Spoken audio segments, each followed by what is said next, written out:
enjoyed the challenge of Kevin MacDonald. Now, if you were to, say, compare the Cofnas critique with Kevin MacDonald's work, I think Nathan Cofnas' critique is much stronger. He fashions an argument, he cites sources, and now Cofnas will argue that sometimes he misreads sources or distorts sources. All my conversations with Kevin, I enjoyed reading Kevin's books and his articles. I enjoyed the challenge. It's like playing tennis for me. Some people like to play tennis. I like to play tennis over YouTube, where someone swats an idea to me and then I swat it back. If someone wasn't smashing the ball back at me, then it would be boring.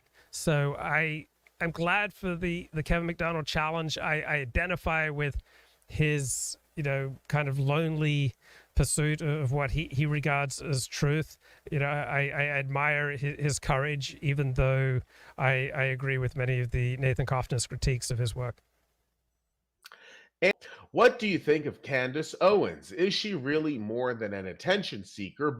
I do think she is an attention seeker, but I do think she's very intelligent. She actually is of West Indian background as well, and she is someone who I think wants to generate controversy, but at the same time, she does so in a fashion that is rather intellectual. I think she is very much a product of this day and age where you have these media sensationalists who say X, Y, and Z, and they don't think about much more than getting publicity for themselves. I think that Candace Owens reacts to incentives just like everyone else. She can be the queen of the right by taking these right-wing positions.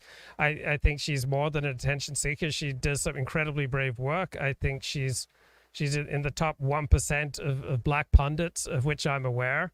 I mean, it's not fair to judge her against, say, a university professor. She's in the punditry game, and pundits make their living and rise or fall in influence by dishing out to people what they want to hear. So given the constraints of the genre in which she works in, I think she often does extraordinarily good work. Now, I think she's absolutely nuts on some things, but there's no essential Candace Owens, just like there's no essential Joseph Cotto, and there's no essential Luke Ford. In some things, I am, the slimiest, most dishonest, disagreeable, disgusting person you'll ever meet. In other things, I'm honest and forthright and courageous. In other things, I'm absolutely cowardly. Nobody is honest in all things. Nobody is strong in all things. Nobody is courageous in all things. It's all situational.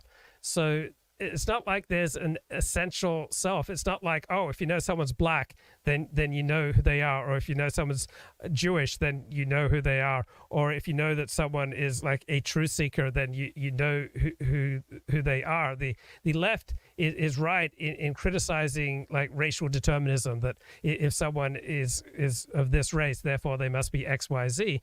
But the same thing is true for all sorts of other traits. So just because someone sucked a cock, one day in prison, doesn't mean he's a cocksucker.